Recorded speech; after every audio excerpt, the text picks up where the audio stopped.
Hello all, today we are going to be discussing a perplexing issue among the species of thorny dragons. Recently, members of the thorny dragon community have been trying to explain why certain dragons have spikes on different parts of their bodies. Some dragons may have only a few spikes on their hands, while others may have spikes all the way down their spine.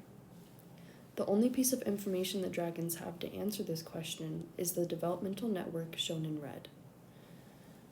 This pathway indicates that S promotes P inhibits I inhibits K promotes E, and lastly, E promotes the formation of spikes.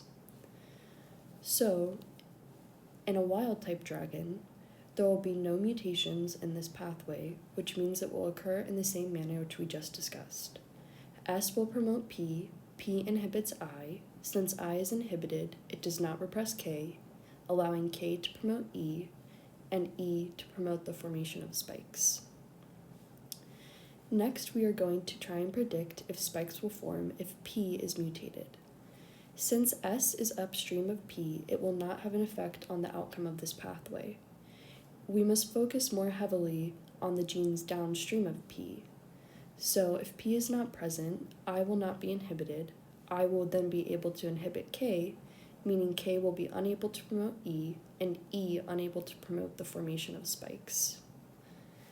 Similarly, if I is mutated, we must only examine the genes downstream of I. If I is not present, I will not inhibit K. This will allow K to promote E, and spikes will be formed. Now we are going to consider the occurrence of more than one mutation. First, let's consider if both I and E are mutated. In short, because E is mutated, it will be unable to promote spikes, thus they will not be formed. Lastly, let's consider if both S and K are mutated.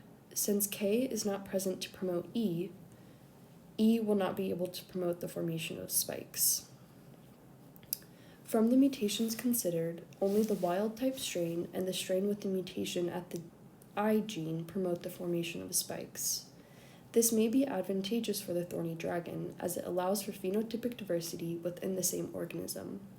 Moreover, spikes may not form in all cells due to the presence of activators and inhibitors regulating the developmental network of spikes.